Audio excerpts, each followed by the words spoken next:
बहुत बहुत स्वागत है आपका। Thank you very much for coming to the session. तो आज की प्रैक्टिस हम शुरू करते हैं। देखिए, आज के सेशन में हम करेंगे कुछ डेली यूज के सेंटेंसेस की प्रैक्टिस। और सिर्फ सेंटेंसेस नहीं है, स्ट्रक्चर्स होते हैं सेंटेंसेस के। 300 करीबन स्ट्रक्चर्स होते हैं, 300 ही सिचुएशंस होती हैं पूरे ब्रह्मांड की। राइट, उन सिचुएशंस में सेंटेंस कहाँ से स्टार्ट करना है और कहाँ एंड करना है, ये स्ट्रक्चर अगर आपको समझ में आ गया तो समझ लीजिए पूरी की पूरी इंग्लिश आपको आ गई।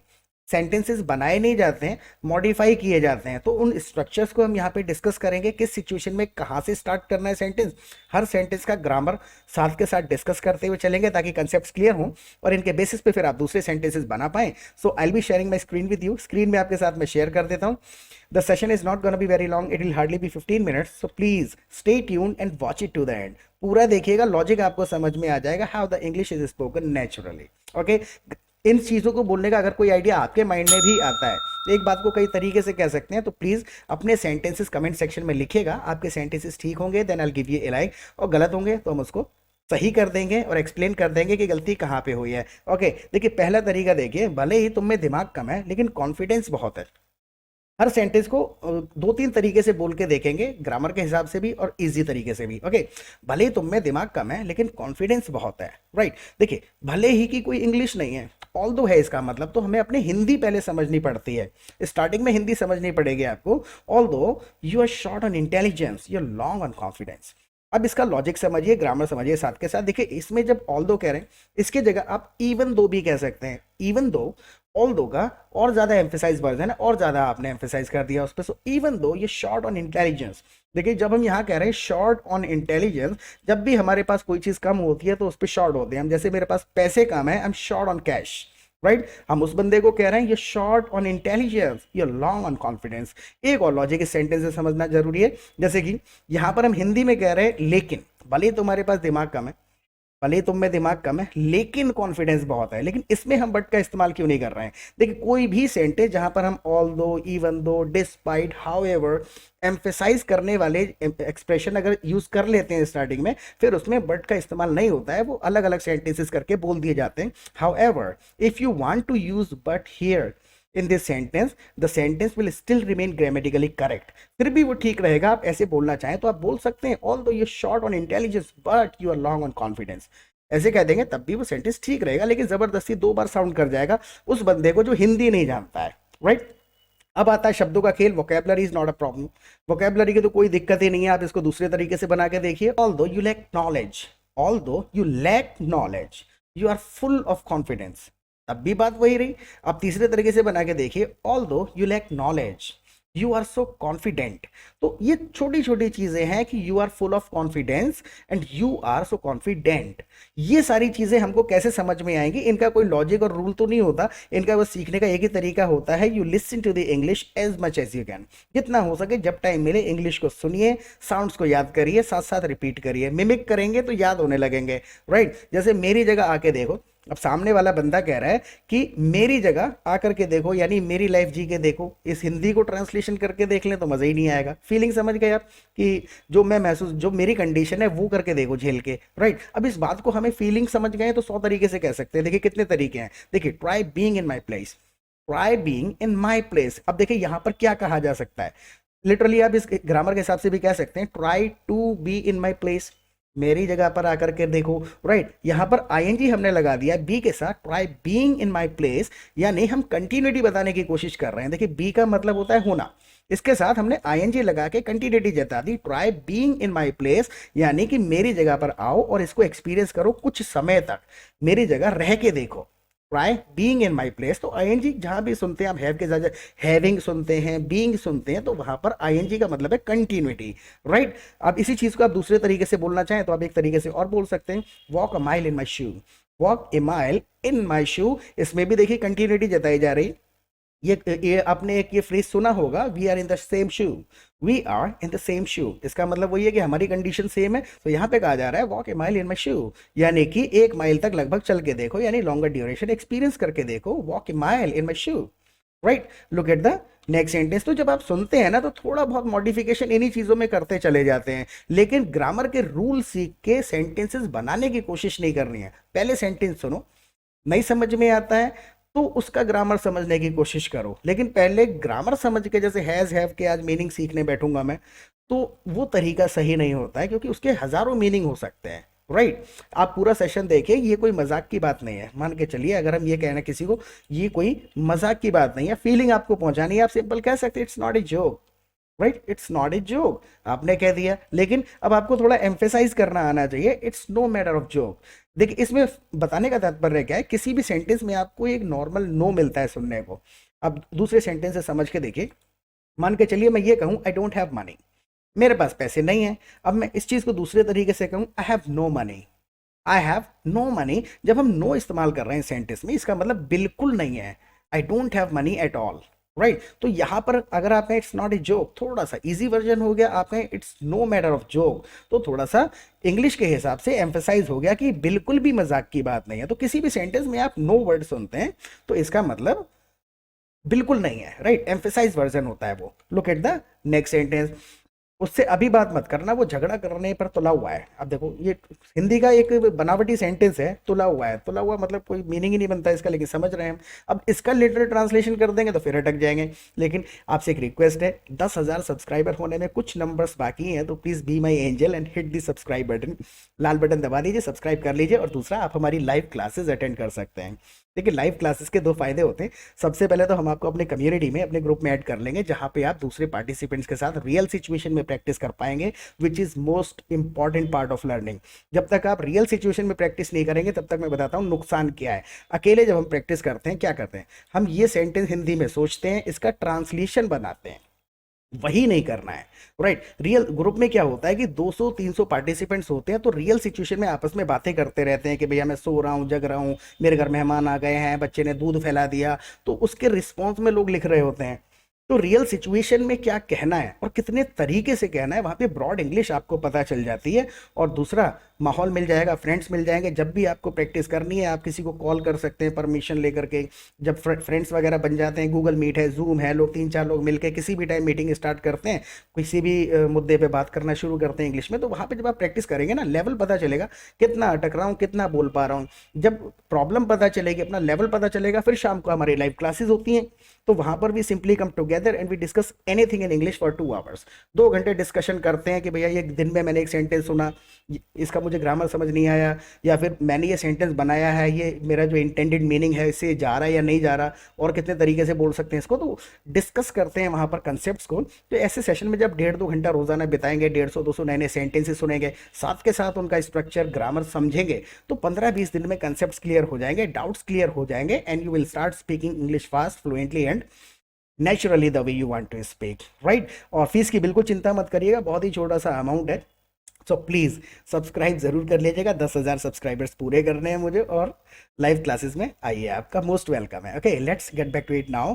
तो उससे अभी बात मत करना, वो झगड़ा करने पे तुला हुआ है। देखिए फीलिंग समझिए, he is in the mood to fight. Naturally आप कह सकते हैं he is in the mood to fight. दो लॉजिक समझेंगे, दो स्ट्रक्चर समझेंगे इस सेंटेंस से। पहला है कि there is no use of talking to him right now. अभी बात करने का कोई फायदा नहीं है। जब किसी भी चीज का कोई फायदा नहीं होता है, तो there is no use of किस चीज का, talking to him right now. अभी उससे बात करने का कोई फायदा नहीं है। He is hell bent on fighting, he is hell bent on fighting, यानी ये अपने आप में बना हुआ एक फ्रेज है। somebody is hell bent on something, it means he is in the mood to do it, he is excited। आप दोबारा इसको दूसरे तरीके से बोल करके देखिए, there is no use of talking to him right now, he is in the mood to fight। Is in the mood to fight कह सकते हैं, he is hell bent on fighting कह सकते हैं। और जहां तक इन प्रेपोजिशंस का सवाल है, he is hell bent to fight भी कहा जा सकता है, लेकिन ऑन फाइटिंग, हेल बेंट के साथ ऑन का इस्तेमाल ज्यादा कॉमन है, इसलिए कॉमनली जो यूज होता है नेचुरल साउंड करेगा। इसकी हमें आदत डालनी पड़ती है। राइट, अब इस पे हम अटके कि ऑन लगा रहे हैं, टू लगा रहे हैं, इसके पीछे क्या ग्रामर है, तो कोई ग्रामर नहीं है, बस ऑन कॉमन है। Right, so there is no use of talking to him right now, he is hell bent on fighting. Right, look at the next sentence. Try करने में क्या जा रहा है, बिल्कुल छोटा सा सेंटेंस है, आप भी लिखा करें, कमेंट सेक्शन में पार्टिसिपेट करा करें, लिखा करें अपने सेंटेंसेस। ओके, हम सारे कमेंट्स को पढ़ते हैं।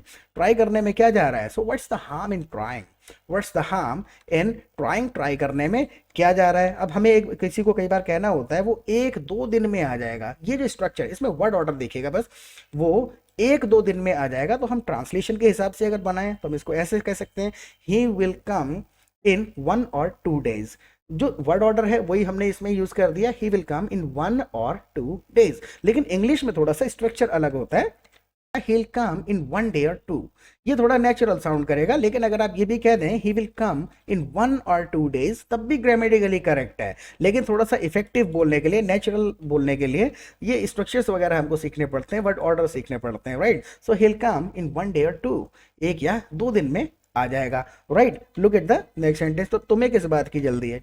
अब हमको किसी से पूछना ही है कि तुम्हें किस बात की जल्दी है। आप कह सकते हैं what are you in hurry for, तुम्हें किस बात की जल्दी है। So what are you in hurry for. I hope कि ये ग्रामर जो यूज हो रही है वो तो आपको समझ में आ रही होगी।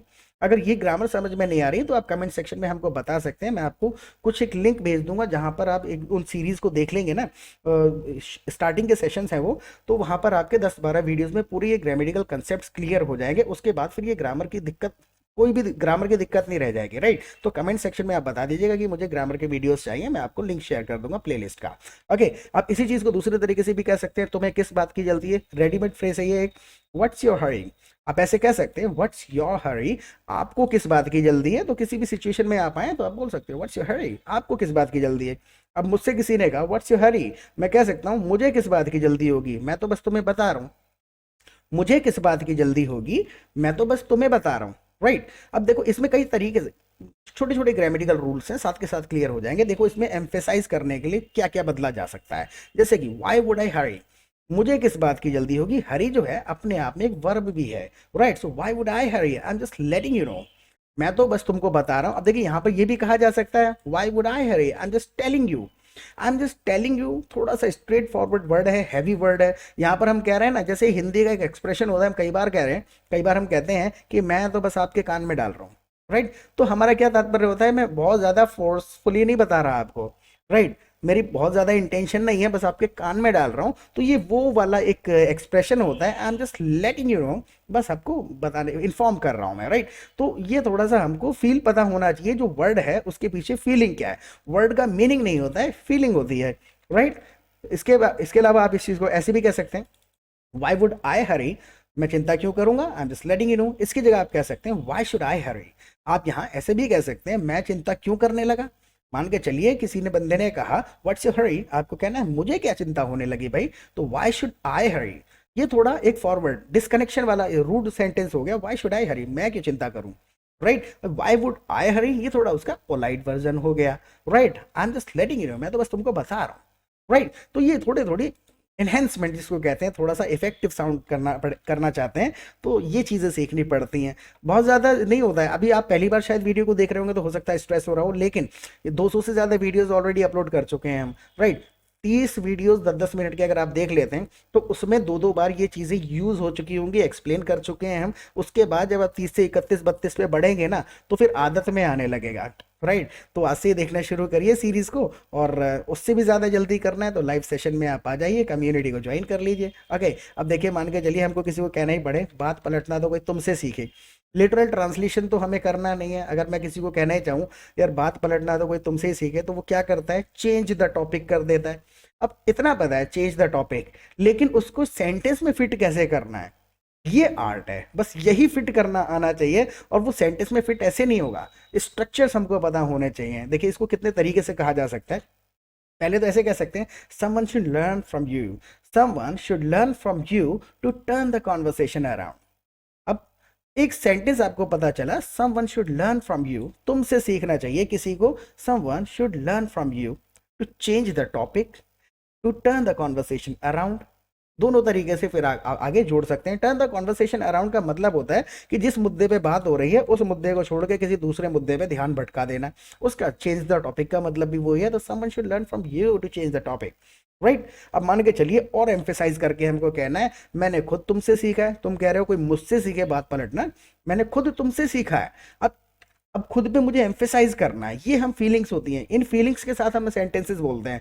नॉर्मल सेंटेंसेस तो नहीं बोलते हैं कॉन्वर्सेशन में, बिना फीलिंग के अगर कोई सेंटेंस है तो डेड बॉडी है ना, वो कोई मीनिंग नहीं बन रहा उसका, राइट। तो मैंने खुद तुमसे सीखा है, to turn the conversation around, बात पलटना मैंने खुद तुमसे सीखा है। देखिए बोल के देखिए, I myself learn this from you, I के बाद माई सेल्फ का इस्तेमाल करते हैं। I myself learn this from you to turn the conversation around. I myself learn to turn the conversation around from you. तुमसे सीखा मैंने, क्या सीखा? To turn the conversation around, right? Look at the next sentence. एक थोड़ा सा idiom है, बड़े काम का ईडियम है, कई बार हम यूज करते हैं अपनी कॉन्वर्सेशन में। उल्टा चोर कोतवाल को डांटे। अब होता क्या है, लिटरल इनका ट्रांसलेशन नहीं होता, इन शब्दों को ट्रांसलेट कर देंगे तो मीनिंग बदल जाएगा या बनेगा ही नहीं। ये मुझे ईडियम मिल गया, मैंने सुना था कहीं पर तो मुझे याद आ गया, तो मैंने सोचा मेंशन कर दूं। उल्टा चोर कोतवाल को डांटे, इसको इंग्लिश में सेम एक्सप्रेशन है, the pot calling the kettle black. The pot calling the kettle black, इसका मतलब यही हुआ कि जो बंदा दोषी है वो सामने वाले को दोषी बता रहा है, खुद दोषी होते हुए। The pot calling the kettle black. Okay, look at the next sentence. इतने भी अनजान मत बनो। अब मान के चलिए हमको किसी को ऐसे ही कहना है, इतने भी अनजान मत बनो। अब बनने की कोई ट्रांसलेशन नहीं है, उस वक्त बिहेव भी नहीं हम यूज कर सकते, ज्यादा इस कंडीशन में कॉमन नहीं है। एक्ट कर रहा होता है बंदा, एक्ट। तो एक्ट को कैसे हम यहाँ पर फिट करेंगे? डोंट एक्ट सो इनोसेंट, इस तरीके से कह दिया। Don't act like you don't no. Don't act like you don't no. अब यहां पर लाइक की जगह आप ऐसे कह सकते हैं, don't act as if you don't know. अनजान मत बनो, don't act as if you don't know, right? या फिर डोंट एक्ट सो इनोसेंट, इतने मासूम मत बनो। तो इसमें अनजान और कहाँ मासूम, लेकिन फीलिंग का सारा खेल है। वर्ड का मीनिंग नहीं होता है, फीलिंग होती है। ओके, जैसे चलो खाना लगा दो, अब भूख लग रही है। अब लिटरल ट्रांसलेशन करके देखिए, खाना लगाया, लगाने की क्या इंग्लिश है? कुछ नहीं। फीलिंग समझिए आप क्या कहना चाह रहे हैं, और वो कैसे समझ में आएगा? रियल सिचुएशन में प्रैक्टिस करिए, वहां पर जब आप एक सिचुएशन दोनों लोग फील कर रहे होते हैं ना, तो समझ में आता है। अच्छी अच्छी बिल्कुल नेचुरल उसका यूसेज, राइट? तो चलो खाना लगा दो, अब भूख लग रही है। जब हम कह रहे हैं तो हम सिंपल कह सकते हैं, give me the food, get me the food. चलो लिख के देखते हैं, जैसे कि get me something to eat, I am hungry. मुझे कुछ ला दो खाने के लिए, get me something to eat, I am very hungry. अब गेट की जगह आप गिव लगा दीजिए, give me something to eat, I am very hungry, right? Give me the food, I am very hungry. अब जब गेट कह रहे हैं तो बराबर वाले से कह रहे हैं, थोड़ा कैजुअल वर्जन हो गया, ला दो। और गिव है, दे दो। Getting my point? So give me the food to eat, I am hungry, तो खाना दे दो। और get me something to eat, I am very hungry, यानी लाओ मेरे लिए, यहीं पर मैं यहीं बैठ के खाऊंगा, राइट? सो इस सेशन के बारे में आप प्लीज फीडबैक दीजिएगा। देखिए, रियल सिचुएशन में प्रैक्टिस करना बहुत जरूरी है। अपने लेवल को चेक करिए, दूसरे लोगों से सुन सुन के सेंटेंसेस को अडॉप्ट करिए, मॉडिफाई करिए और कॉन्वर्सेशन में यूज करिए।